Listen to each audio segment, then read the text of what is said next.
High প্রিয় শিক্ষার্থী বন্ধুরা, অনলাইন ক্লাসের সংযোগ হওয়ার জন্য তোমাদের জানাচ্ছি আন্তরিক শুভেচ্ছা ও অভিনন্দন। আজ আমার অনলাইন ক্লাসের 9তম দিন, অর্থাৎ 9তম অনলাইন ক্লাস। আর দেরি নয় বন্ধুরা, তোমরা তোমাদের বন্ধুদের, সহপাঠীদের জানিয়ে দাও, শেয়ার করে দাও এখনই অনলাইনে ক্লাস শুরু হয়ে গেছে। আমি প্রশান্ত কুমার সাহা, সহকারী শিক্ষক, ব্যবসা শিক্ষা, মহাজন বসুরে মাধ্যমিক বিদ্যালয়, কালিয়ানড়াই। আজ তোমাদের সাথে আমি যে বিষয় নিয়ে আলোচনা করব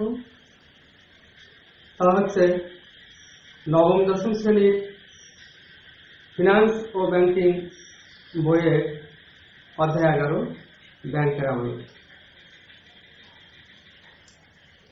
শিক্ষার্থী বন্ধুরা, তোমরা খাতা কলম বের করো এবং আজকে পুরো ক্লাস জুড়ে আমি যে বিষয় সম্পর্কে, অর্থাৎ যে বিষয় তোমরা জানতে পারবে সে বিষয়গুলো তোমরা লিখে নাও। নাম্বার 1,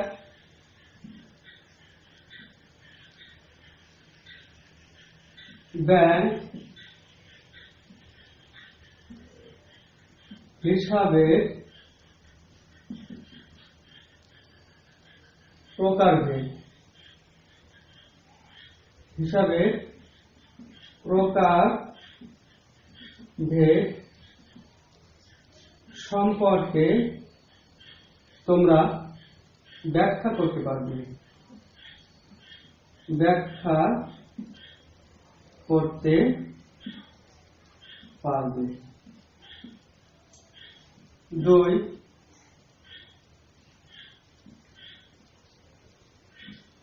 ব্যাংক হিসাব খোলার ক্ষেত্রে গ্রাহকের বিবেচ্য বিষয়। বিবেচ্য বিষয়, এই দুটো টপিকস নিয়ে তোমাদের আমি আজ আলোচনা করব। প্রথমটি হচ্ছে ব্যাংক হিসাবের প্রকারভেদ।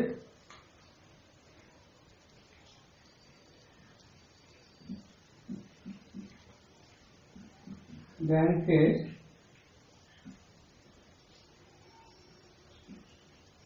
আমানত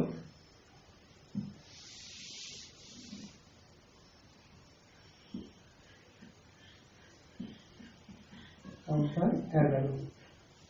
তো প্রথমটি হচ্ছে ব্যাংক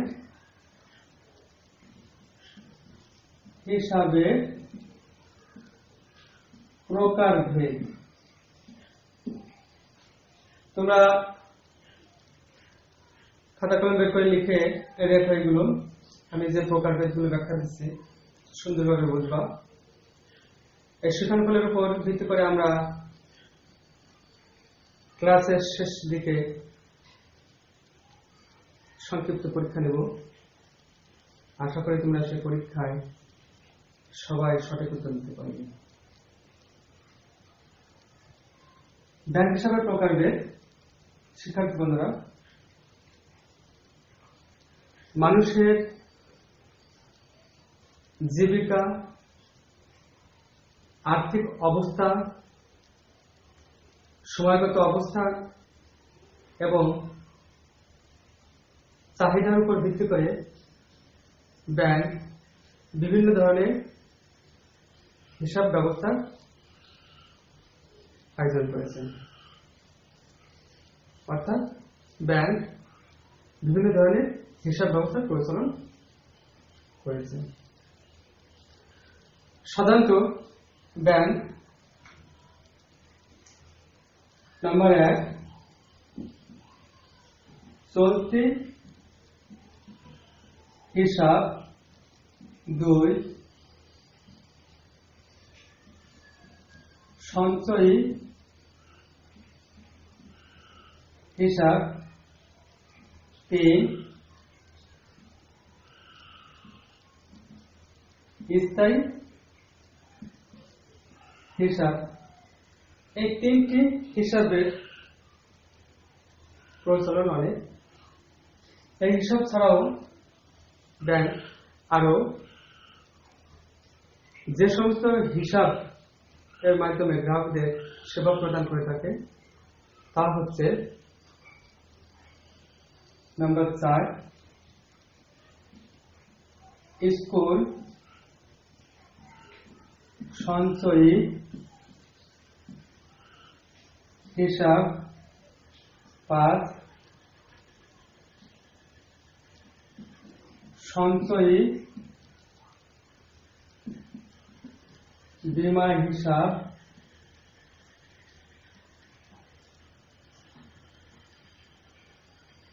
6, বৈদেশিক মুদ্রা সঞ্চয় হিসাব, বৈদেশিক মুদ্রা সঞ্চয়ী হিসাব।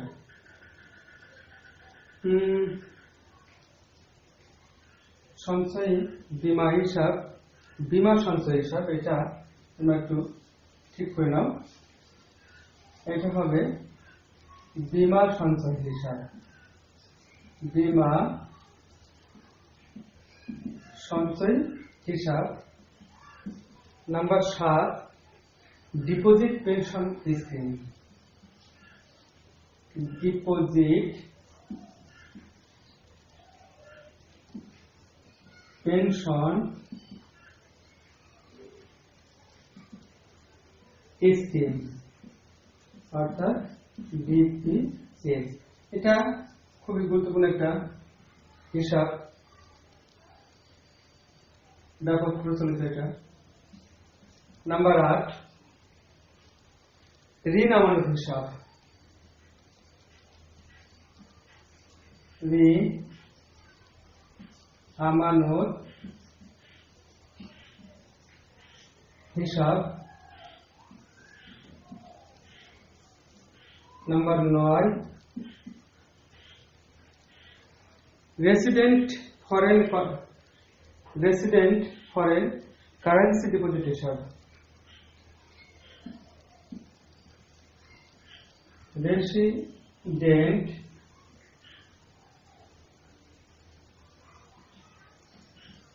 ফরেন কারেন্সি ডিপোজিট হিসাব। এই 9 প্রকার। এখন দেখো আমরা এই 9 প্রকার ব্যাংক সম্পর্কে একটু আলোকপাত করি। চলতি হিসাব কাকে বলে? চলতি হিসাব, এখানে প্রথমটা কি আছে? চলতি হিসাব। যে হিসাবে সাধারণত প্রতিদিন একাধিকবার অর্থ জমা দেওয়া যায় এবং একাধিকবার অর্থ উত্তোলন করা যায়, সেই হিসাবকে চলতি হিসাব বলা হয়। চলতি হিসাব সাধারণত ব্যবসায়ীদের ক্ষেত্রে প্রয়োজন হয়, কারণ একজন ব্যবসায়ী প্রতিনিয়ত প্রতিদিন বহুবার অর্থ ব্যাংকে জমা দিতে এবং প্রয়োজনে টাকা উত্তোলন করতে হয়। এই চলতি হিসাবের উপর কোনো সুদ প্রদান করা যায় না, তবে কোনো সুদ নাই। তবে ব্যাংক গ্রাহক তার এই হিসাবের মাধ্যমে ব্যাংক জমাতিত্ব উত্তোলন করতে পারে। দ্বিতীয়টা সঞ্চয় হিসাব, যে হিসাবের মাধ্যমে দিনে যতবার খুশি ততবার অর্থ জমা দেওয়া যাবে, কিন্তু সপ্তাহে 2 বার বা নিয়ম অনুযায়ী টাকা উত্তোলন করা যায় না, তাকে সঞ্চয় হিসাব বলা হয়। সাধারণত অব্যবসায়ী ব্যক্তিরা যারা নির্দিষ্ট আয়ের লোক, তারা অর্থ জমানোর উদ্দেশ্যে এই হিসাব হয়ে থাকে। এই হিসাবে অল্প অল্প পরিমাণে অল্প হারে সুদ প্রদান করা হয়। স্থায়ী হিসাব একটি নির্দিষ্ট সময় বা নির্দিষ্ট মেয়াদের পর একটি নির্দিষ্ট পরিমাণ অর্থ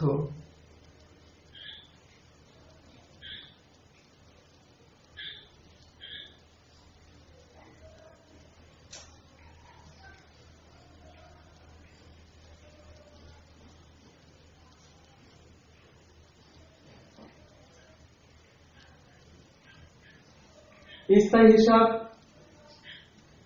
একটি নির্দিষ্ট সময় বা মেয়াদের জন্য নির্দিষ্ট পরিমাণ অর্থ যে হিসাবের মাধ্যমে রাখা হয় তাকে স্থায়ী হিসাব বলা হয়। এই হিসাবে সাধারণত এককালীন নির্দিষ্ট মেয়াদের জন্য অর্থ জমা রাখা হয় এবং এই হিসাবে সর্বোচ্চ সুদের হার বেশি। তবে নির্দিষ্ট মেয়াদের আগে যদি এই হিসাব থেকে টাকা উত্তোলন করতে চায় কেউ, তাহলে কোনো সুদ প্রদান করা হয় না, শুধু তাকে আসল টাকাটাই নিয়ে আসতে হবে। স্কুল সঞ্চয় হিসাব স্কুলের ছাত্রছাত্রীদের সঞ্চয়ের প্রতি আগ্রহ সৃষ্টির জন্য যে হিসাব ব্যবস্থা করা হয়েছে তার নাম হচ্ছে স্কুল সঞ্চয় হিসাব। এই হিসাবের মাধ্যমে তারা সঞ্চয়ের প্রতি অতি উৎসাহিত হয়ে থাকে। প্রথম হচ্ছে বীমা সঞ্চয় হিসাব, যে হিসাবের মাধ্যমে একজন ব্যক্তি সঞ্চয় হিসাব এবং বীমা সুবিধা ভোগ করতে পারে বা সুবিধা লাভ করে, তাকে বীমা সঞ্চয় হিসাব বলা হয়। বৈদেশিক মুদ্রা সঞ্চয় হিসাব, যে ব্যক্তি বা প্রতিষ্ঠান বৈদেশিক মুদ্রা অর্জন করে অর্থাৎ বৈদেশিক মুদ্রার লেনদেন করে, তাদের জন্য বৈদেশিক মুদ্রা সঞ্চয় হিসাব উপযুক্ত। এই হিসাবের মাধ্যমে একমাত্র বৈদেশিক মুদ্রার লেনদেনই হয়ে থাকে। Deposit pension scheme, deposit pension স্কিমটা আছে মাসে যে হিসাবের মাধ্যমে একটি নির্দিষ্ট সময়ের জন্য প্রতি মাসের একটি নির্দিষ্ট তারিখের মধ্যে অর্থ জমা দেওয়া হয় এবং ওই নির্দিষ্ট সময় পর সুদসহ আসল পায়, তাকে ডিপোজিট পেনশন স্কিম।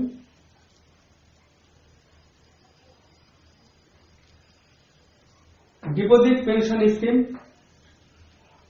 ইংরেজি হচ্ছে ডিপিএস, অর্থাৎ মধ্যবিত্ত নিম্নবিত্ত পরিবারের লোক বা নির্দিষ্ট আয়ের লোক যারা তাদের ক্ষুদ্র ক্ষুদ্র সঞ্চয় জমা রেখে নির্ধারিত সময়ের পর বা নির্দিষ্ট মেয়াদের পর এককালীন কিছু অর্থ পাবে, তাদের জন্য ডিপোজিট পেনশন স্কিম।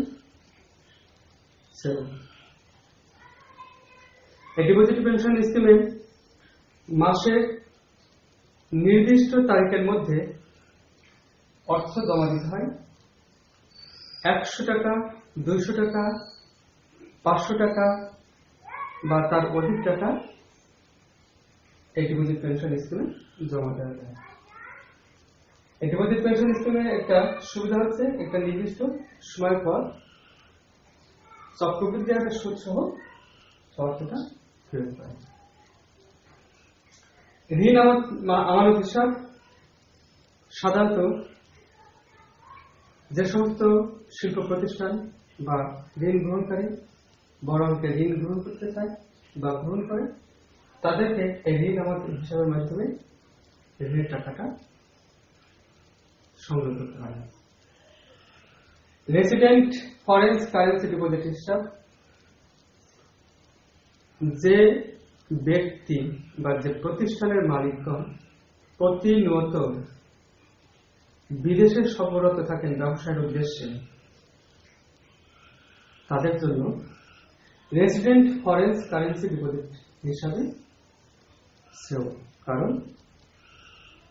বিদেশে থাকাকালীন অবস্থায় তারা এই হিসাবের মাধ্যমে বহুবিধ সুবিধা ভোগ করতে পারবে। তাহলে আমরা ব্যাংক হিসাবের যে বিভিন্ন প্রকারভেদ, এই প্রকারভেদ সম্পর্কে জানতে পারলাম। আশা করি শিক্ষার্থী বন্ধুরা তোমরা এই ব্যাংক হিসাবের বিভিন্ন প্রকারভেদ সম্পর্কে জানতে পেরেছ। আমরা এখন ব্যাংকে হিসাব খোলার ক্ষেত্রে একজন গ্রাহককে যে সমস্ত বিষয় বিবেচনা করতে হয় সে সম্পর্কে আলোকপাত করব। প্রিয় শিক্ষার্থী বন্ধুরা, তোমার আশেপাশে অনেক ব্যাংক আছে।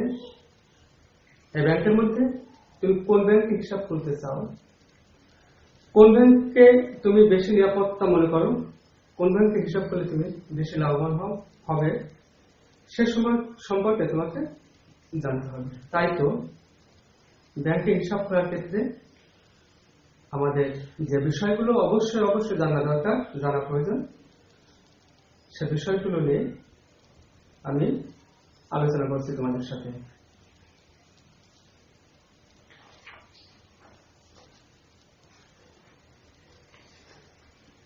আমি একটু চার্টের মাধ্যমে তোমাদের সাথে শেয়ার করি, তোমাদের বুঝতে সহজ হবে। নাম্বার 1, ব্যাংকের অবস্থান। শিক্ষার্থী বন্ধু, আমরা এখানে ব্যাংক 3 মাইল দূরে আছে। আমরা কি সে 3 মাইল দূরে যে হিসাব করতে পারবো?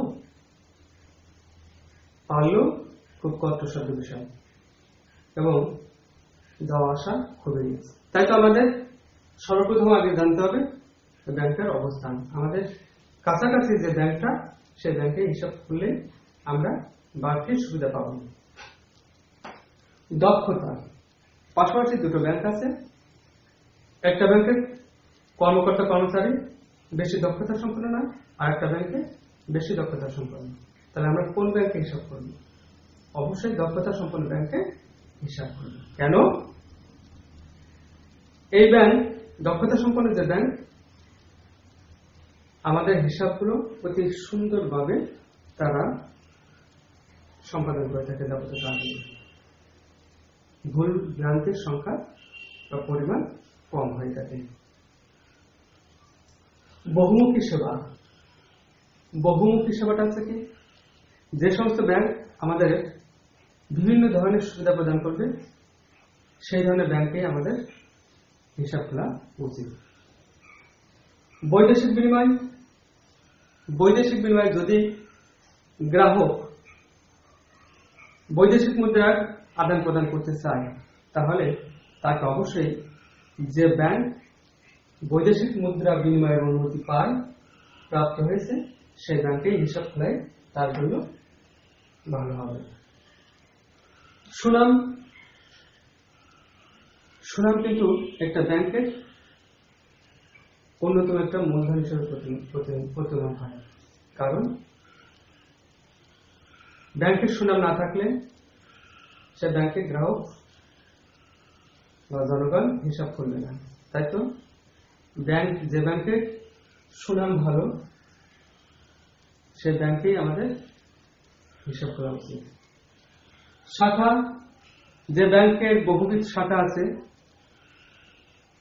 সে ব্যাংকে গ্রাহক হিসাব করলে একটু বাড়তি সুবিধা ভোগ করতে পারবে। কারণ আমার ব্যাংকে টাকা দেওয়ার দরকার বা টাকা উত্তোলন দরকার, আমি এমন এক জায়গায় গেছি, সেখানে আমি যে ব্যাংকে হিসাব করছি সেই ব্যাংকের শাখা নেই, তাহলে আমাকে অনেক বিড়ম্বনা করতে হবে। এই জন্য যে ব্যাংকের শাখা অনেক, সে ব্যাংকে আমাদের হিসাব খোলা উচিত। তালিকাভুক্ত ব্যাংক। বাংলাদেশ ব্যাংকে, বাংলাদেশের কেন্দ্রীয় ব্যাংক বলা হয়। বা মুরব্বী ব্যাংক বলা হয়। বাংলাদেশে অনেক ব্যাংক আছে যারা কেন্দ্রীয় ব্যাংকের যে তাদের নামভুক্ত করেন, অর্থাৎ তালিকাভুক্ত হন। আরো কিছু কিছু ব্যাংক আছে যারা তালিকাভুক্ত হয় না। তবে যে সমস্ত ব্যাংক তালিকাভুক্ত, আমাদের উচিত সে সমস্ত ব্যাংকে হিসাব করা, কারণ অতালিকাভুক্ত ব্যাংকের থেকে তালিকাভুক্ত ব্যাংকে হিসাব করলে অর্থ জমা আমরা বেশি নিরাপত্তা পাব। ঋণ সুবিধা,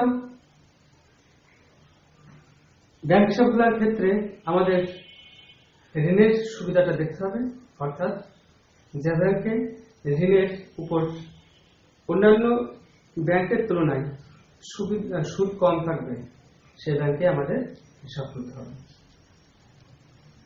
সুদ, এই ঋণ সুবিধার মাধ্যমে আমাদের সুদটা চলে আসছে যে আমাদের অর্থের উপর যে ব্যাংক বেশি সুদ প্রদান করবে এবং ঋণের উপর তুলনামূলকভাবে কম সুদ দেবে অন্যান্য ব্যাংক থেকে, সেই ব্যাংকে আমরা হিসাবটা করব। সেবার উপর চার্জ, কম চার্জ দিয়ে বেশি সেবা প্রদানকারী ব্যাংকে হিসাব খোলাই বেশি বিবেচ্য বিষয় হিসেবে পরিচিত হবে বলে মনে করি আমি।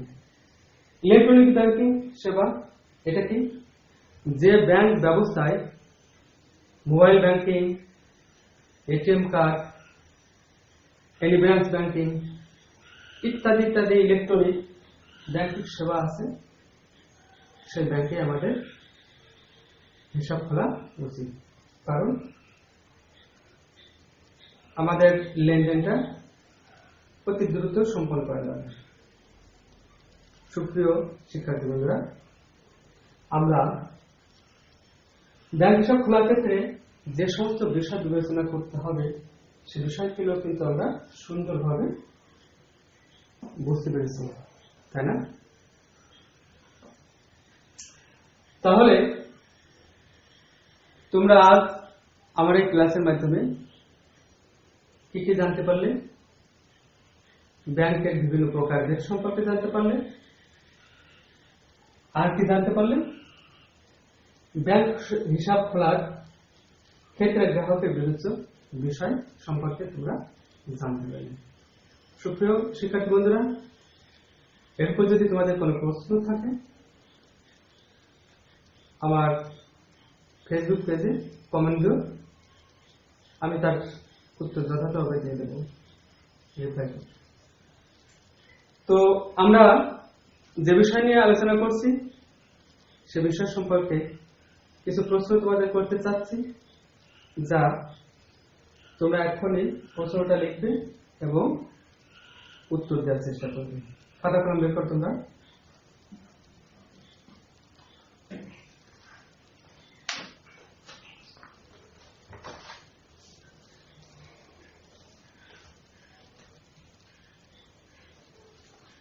নম্বর 1,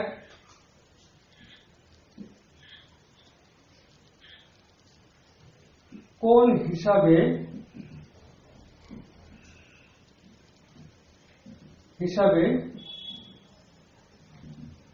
কোনো সুদ প্রদান করা হয় না?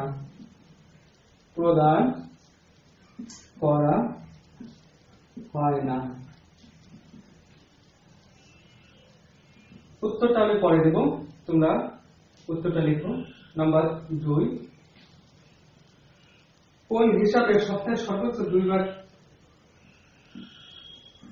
কোন হিসাবে সপ্তাহে 2 বারের বেশি টাকা উত্তোলন করা যায় না?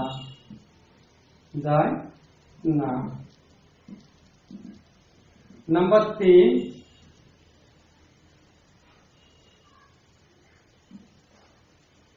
স্থায়ী হিসাবের সর্বনিম্ন মেয়াদ কত?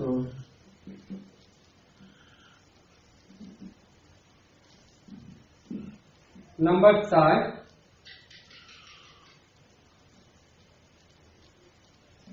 বীমা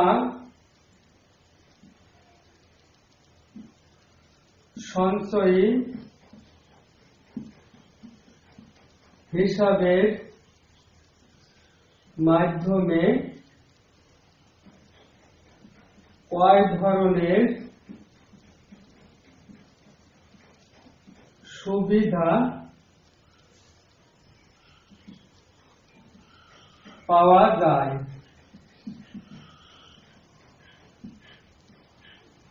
নাম্বার 5,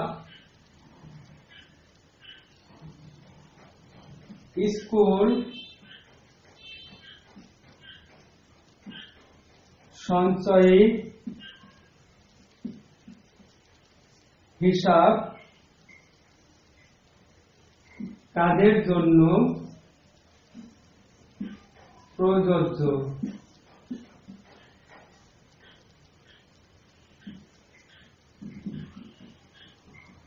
নাম্বার 1 তোমরা মিলাই নাও। কোন হিসাবে কোন সুদ প্রদান করা হয় না?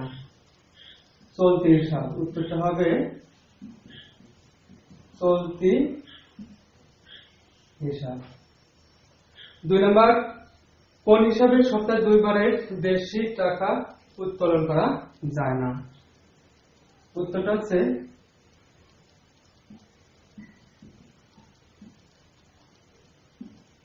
সঞ্চয়ী হিসাব। স্থায়ী হিসাবের সর্বনিম্ন মেয়াদ কত? 1 মাস।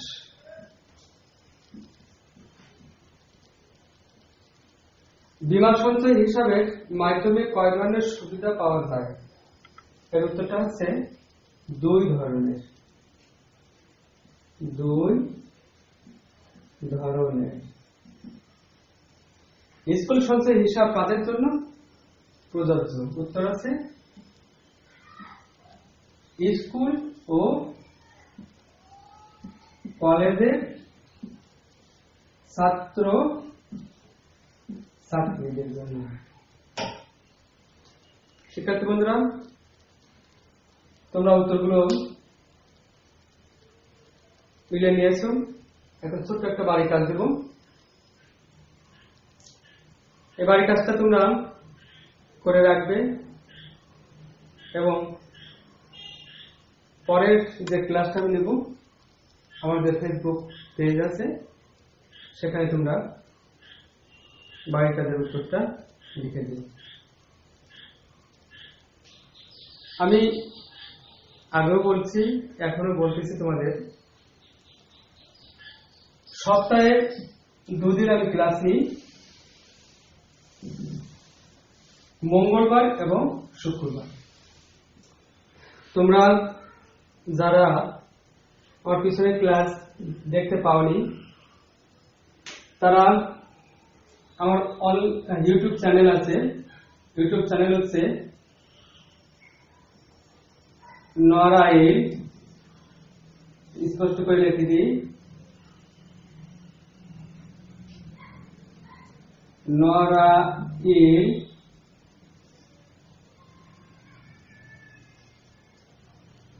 অনলাইন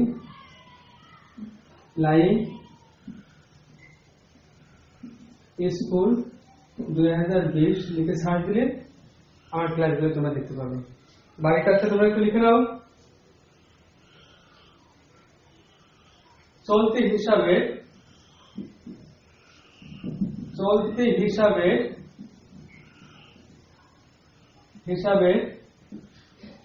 5টি করে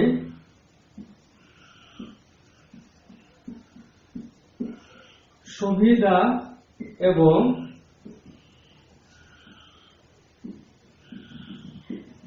অসুবিধা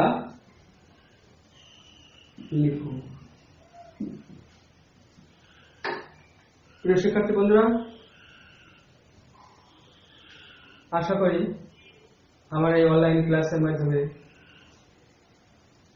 তোমরা সামান্যতম হলেও উপকৃত হয়েছ।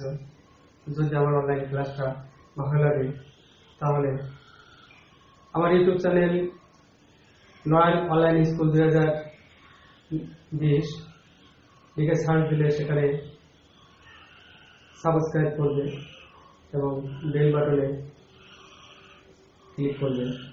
এই আশায় আমি প্রশান্ত কুমার সাহা আবারও তোমাদের মাঝ থেকে বিদায় নিচ্ছি। সবাই ঘরে থেকে সুস্থ থেকো, এই কামনায় সবাইকে ধন্যবাদ।